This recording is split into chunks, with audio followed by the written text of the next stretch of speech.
Hi, my name is Victor Estremera. Hello, my name is Maria de Los Angeles Sotomayor. Hello, my name is Frankie Pacuito.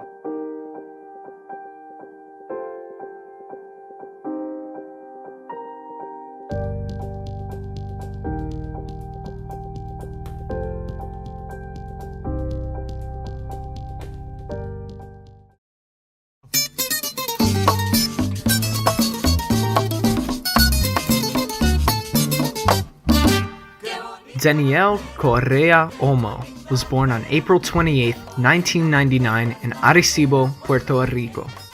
He spent his childhood on the island, barely aware of the world outside of the comfortable confines of his tropical paradise. As a child, he was enrolled in Colegio San Juan Bosco, a primary school on the island. We tracked down Victor Estremera, Denniel's PE teacher, to share a bit about those early days.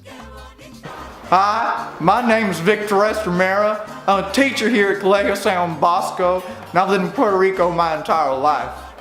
Denniel was a sweet kid, not really physical like the others, but he was alright. I think he had hepatitis or something. One day he brought in a doctor's note saying he couldn't run. I told him that's the biggest load of duty I ever heard uttered in this gymnasium. Made him run 2 extra laps. Denniel was diagnosed with type 1 diabetes in 2010. But he was a sweet kid overall. Little chubby, little quiet, but oh well, can't all be perfect. I remember hearing that him and his folks were moving to Kane's ass. God knows I don't know where the island is that, but oh well, different strokes for different folks. Denniel graduated from Colegio San Juan Bosco and moved schools to Colegio La Milagrosa, where he stayed until sophomore year of high school. Maria Soto, a close friend and neighbor to Denniel and his family, recounts what Denniel was like and the fateful day.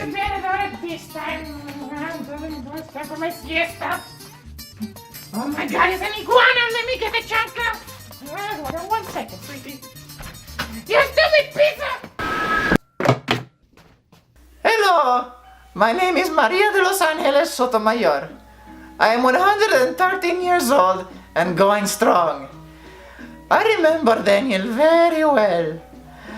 After my esposo Billy died a couple of years ago, I was very lonely. But I remember Denniel. He would always keep me company after church and always play dominoes with me.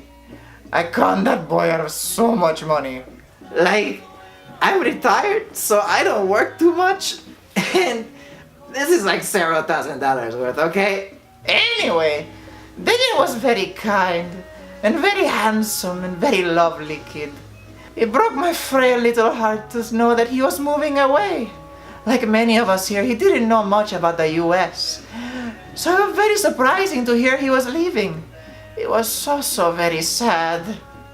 Now if you'll excuse me, it's time for my 3 o'clock siesta. Buenas noches.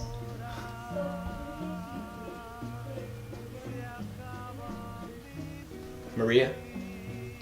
Denniel and his family moved to Lawrence, Kansas the summer of 2015. He enrolled at Free State High School and would finish his primary education at the facility in Kansas. We searched out Dr. Felipe Ramirez, a renowned psychologist specializing in immigrant studies, in a hope to gain more insight into the issues Denniel was facing at the time. Unfortunately, the doctor was unavailable for an interview, but permitted us to record a phone conversation. Many times with Hispanic and Latino teenage immigrants, but applying more broadly to all recent immigrants as a population, the subjects will come down with a psychological disorder referred to by the scientific community as homesickness, a form of longing to return to or be reminded of their place of origin. Classic symptoms of homesickness include irritability, a feeling of being outcast, self-consciousness over their accent, and a sudden renaissance of nationalism towards their homeland. However, these symptoms may fade over time as the subject becomes acclimated to their new surroundings. Dr. Ramirez then went on to explain that one of the best remedies to aid in the recovery process from homesickness was to find comfort within others in the community who would already have or who are also suffering from the disease. Frankie Pacuito, a close friend of Denniel after the move, expresses the validity of this concept. Hello, my name is Frankie Pacuito. My familia and I are new here to Lawrence. We moved here from Colombia a little while ago. When I first moved here, I was very scared and alone. A boy from the streets of Colombia with only a visa and a dream.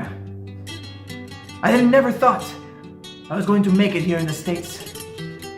I thought I was never going to survive. But then I met Denniel.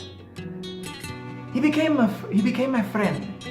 He showed me the ways of living here and how people here, as you say, live it up. And he made me feel so at home.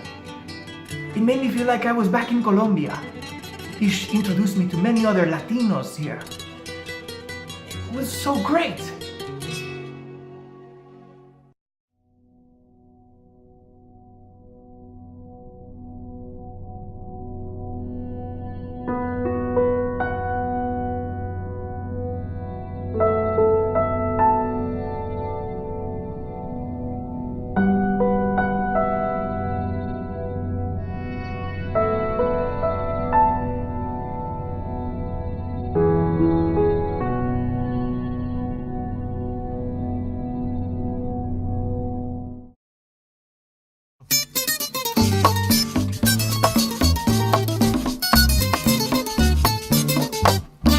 Qué bonita bandera.